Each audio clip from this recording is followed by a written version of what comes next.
Thank you very much for coming. So today we have Professor Ken Jimbo from Japan. This is a very important time because we have a new Japanese Prime Minister Ishiba, and there is a growing curiosity in South Korea and in foreign countries what kind of foreign policy the Ishiba administration will pursue in the future.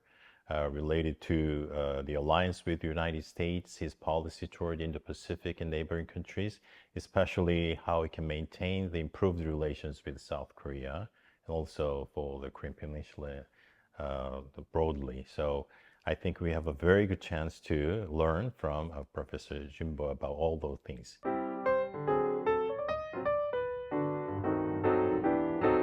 So first question will be very broadly, what kind of foreign policy your new Japanese Prime Minister Ishiba will pursue in the future? Well, thank you for inviting me once again. To begin with, I think that it is very important to emphasize how Ishiba was elected by the recent LDP election. And this was quite unusual or unconventional, given that the history of the development of the LDP leaders have been the product of internal negotiation among factions of the LDP. LDP is a long-standing ruling party, and it hasn't been challenged except for several cases. And the LDP has its own internal coordination mechanism among the different interests and the factional groups they have.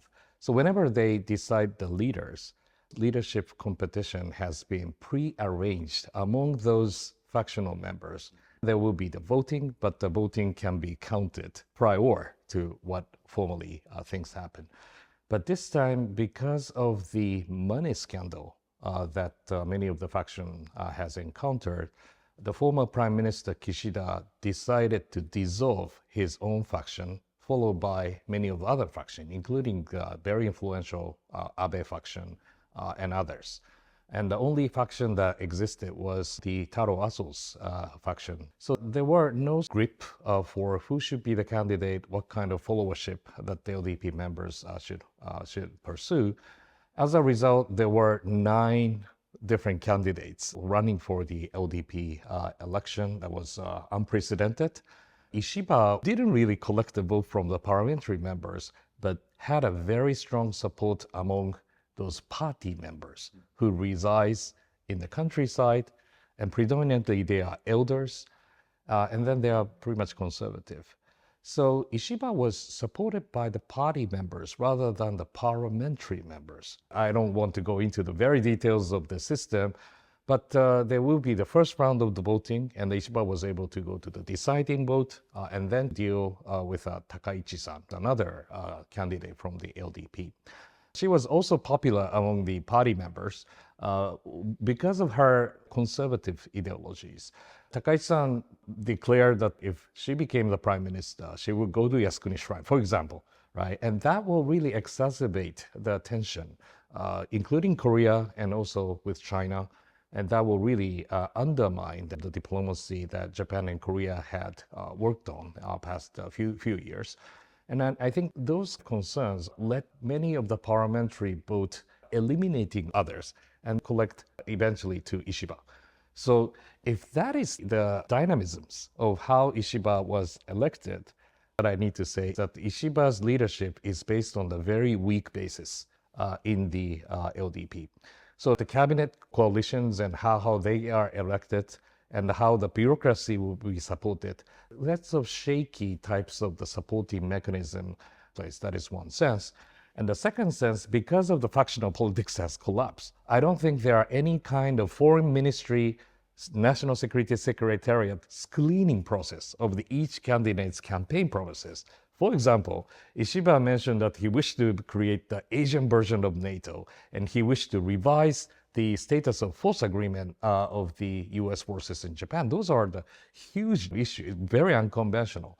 In his first speech in the Diet, he actually dropped many of those things. So my hunch is that his policy foundation is very weak, and that his own assertion about the foreign policy has been reviewed, and almost none of them has become realized in the foreign policy agenda. So with that, I think that there should be a more continuity from what the Kishida has achieved so far carries the continuity, is much like a bureaucracy rather than Ishiba himself. I see.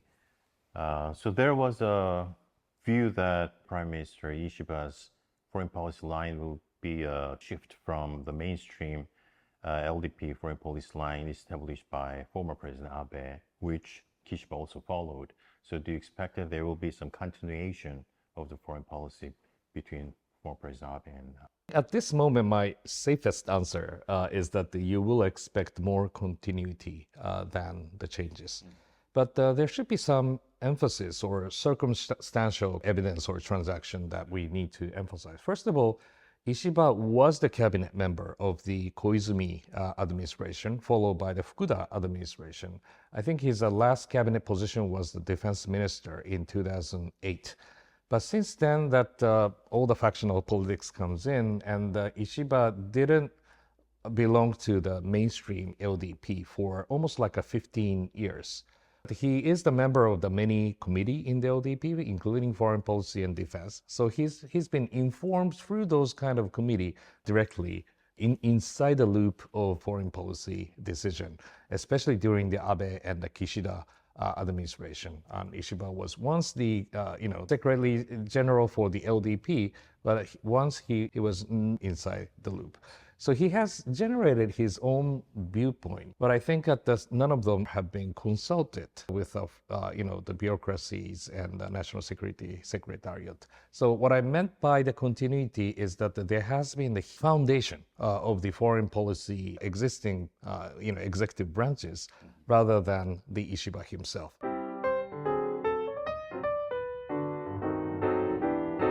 And then come back to the Ishida's personality.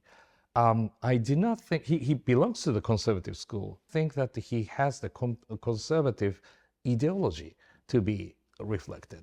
Tracking records of how he mentioned about Korea, China, Southeast Asia has been pretty much moderate in a way that listen very carefully to neighboring countries, coexist the interests. This is somewhat the convincing element that he is not just a national security soldier, but he prefers the coordination and is the one who listens to those voices of the neighboring countries.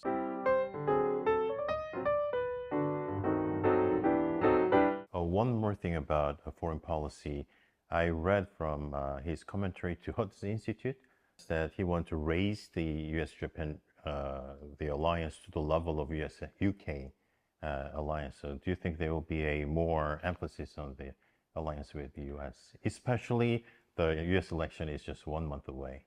I think the Ishiba and his speech writing team emphasis about the series of so-called the Armitage Nye Report.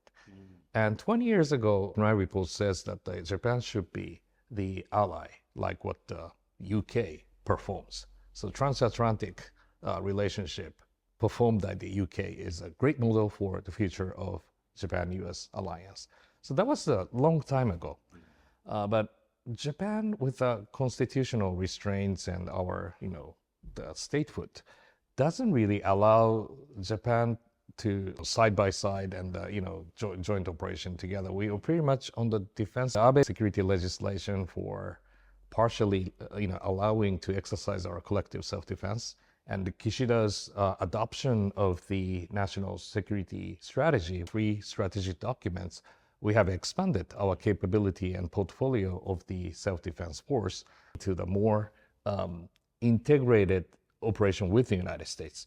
And so that has been there. I do not think that the Ishiba's team has incorporated much of those realistic development. The slogan is there, but I don't think that that comes with the reality. I see.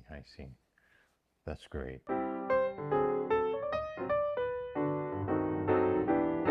The next question is about Japan-South Korea relations. You touched upon the subject a little bit. There was, as far as I remember, more than 10 summit meeting between President Yoon and Prime Minister Kishida. So we think that there was a great improvement bilaterally. So do you think there will be a continuation of that trend? And what do you think about the personal chemistry between Prime Minister Ishiba and President Yoon? First of all, I'd like to enormous respect towards the President Yoon and his foreign policy team. the domestic pressures and political capital reach out to Japan.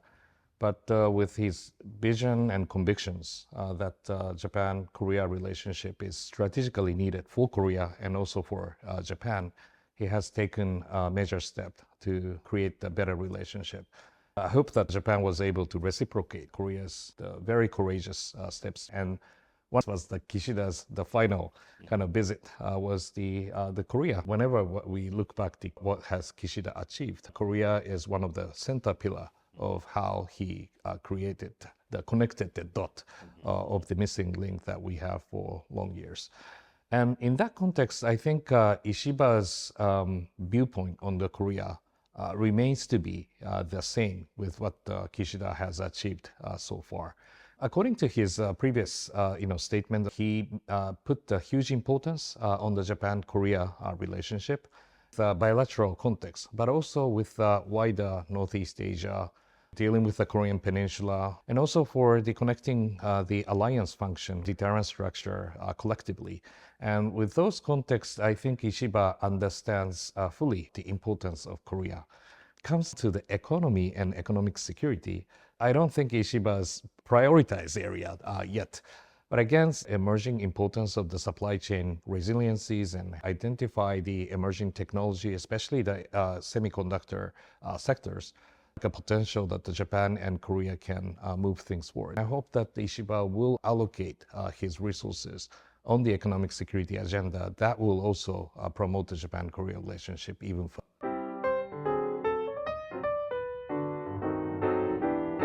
Lastly, let's touch upon the military side of the Japan-Korea relations. You are the specialist about security matters.